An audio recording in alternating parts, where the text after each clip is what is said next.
Welcome to Thriving with Chiropractic, where Dr. Mosier from Mosier Family Chiropractic shares a variety of topics designed to empower, inspire, and give hope. Take a few notes and enjoy the lesson. Hey everybody, it's Ellen here at Mosier Family Chiropractic, and I grabbed old Doc to join me today on Thriving with Chiropractic. You know, we are in our week 3, or really concluding our week 3 of the journey. Yeah. And we've been reading The Genesis Factor by Dr. Lerner. And these chapters are nice, short, and sweet, which is kind of encouraging in our day-to-day lives of busy. Mm-hmm. But I got a question for you. Okay. Have you ever heard when people are going through a crisis, or they hear somebody else who's going through a crisis, and they're like, you know, why do bad things happen to good people? That's a hard question. And then the next thing is, well, why would God let that happen? So I only bring that up because we can say that with our eating and our health. Because, you know, why does God allow us to have the machinery, have the workforce, have the ability to craft such good tasting food like cereal and granola bars, but yet it's not, you know, God-made, it's man-made? And that's, Dr. Lerner says that if it's man-made, it's not healthy, or it's not good for our bodies. Our bodies weren't designed to eat that way. Well, and that makes me think about, and I'm glad you're not actually having me answer the why do bad things happen to good people. I may be old and wise, and I have these gray hairs, but I don't know if I'm quite ready for that question. Well, I may ask you next week. Uh-oh. But, you know, there's two things why man-made food was man-made, right? One, starvation. So when you can chemically make a whole bunch of food and feed the world, well, that sounds really good, but what are you actually feeding people? So that's one. The other, well, it's profit. And that sounds terrible to say, and it's not a conspiracy theory or anything like that. It's just when a product has more sugar in it, it sells better. Somebody in a fancy suit is making a lot of money off of your sickness.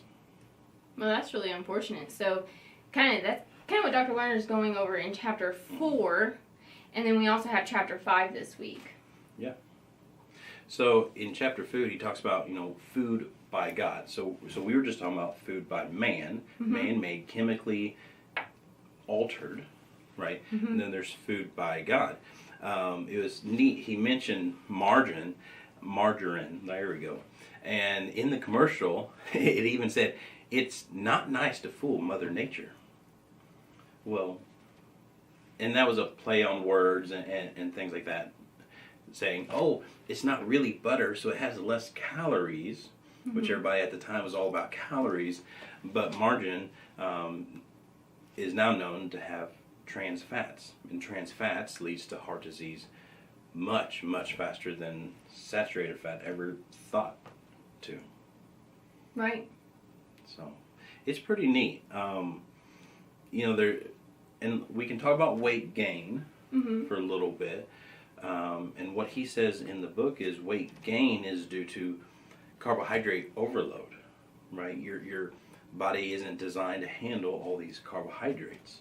And so then your hormones get thrown out of whack because, well, your hormones, insulin is a hormone, so it's not ready and adapt to handle the carbohydrates. So then what it does with these carbohydrates, this sugar molecules, is stored.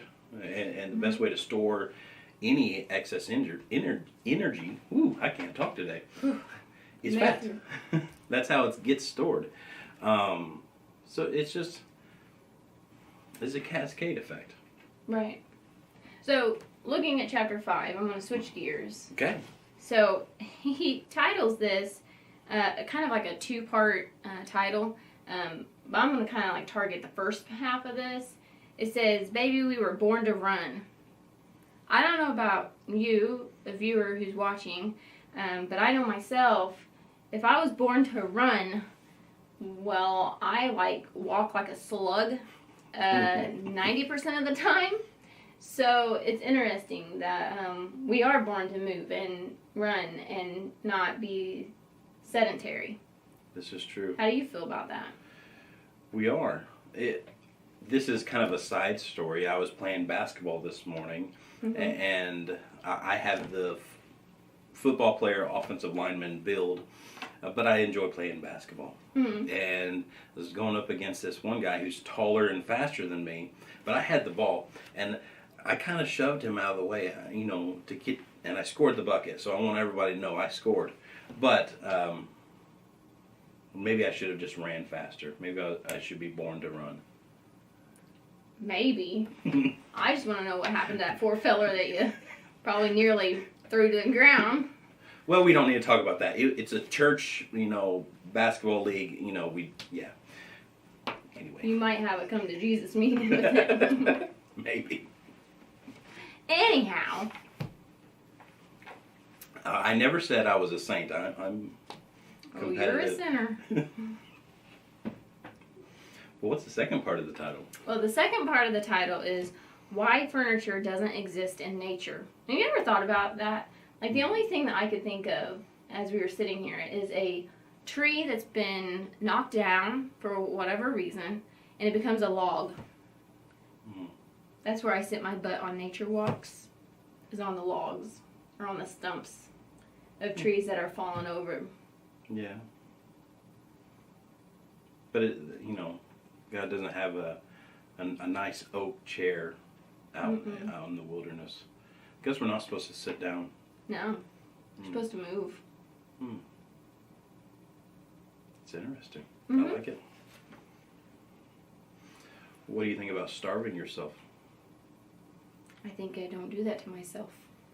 Because then I get hangry. Me too. Well, Dr. Lerner in the book, he mentions, you can do these fad diets. You can, starve yourself. You can do all that stuff. And really, that's not healthy neither. Right? Didn't you do that once when you were younger? I did, and I lost a lot of weight, and then I gained it all back. And yeah, it was...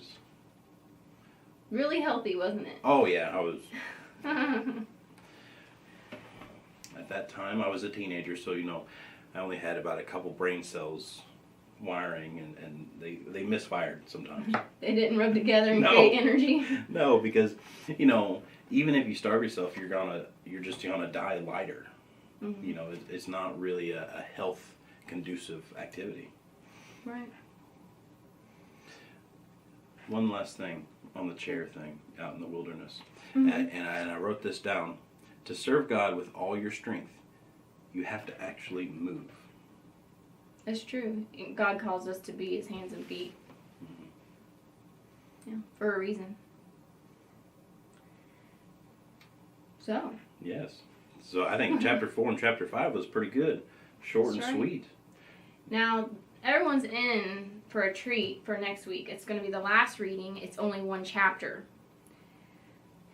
However, it does compose of nearly, 3/4 of the book. But I will give you a little bit of relief. There are an abundant amounts of recipes, grocery lists, so you don't even have to think about what you need for your week of good eating habits. Well, that sounds really yummy. Well, folks, stay tuned for Thriving with Chiropractic next week, and do comment below. I want to see where you're at in the journey of this process. I want to know what you're thinking. Let's do this as a team. Let's get healthy together. That sounds good. All right, we'll see you next week. If you found value in this video, please comment and let us know your biggest takeaway. We also ask that you don't keep this information to yourself. We ask that you share it with your friends and family by simply clicking the share button below.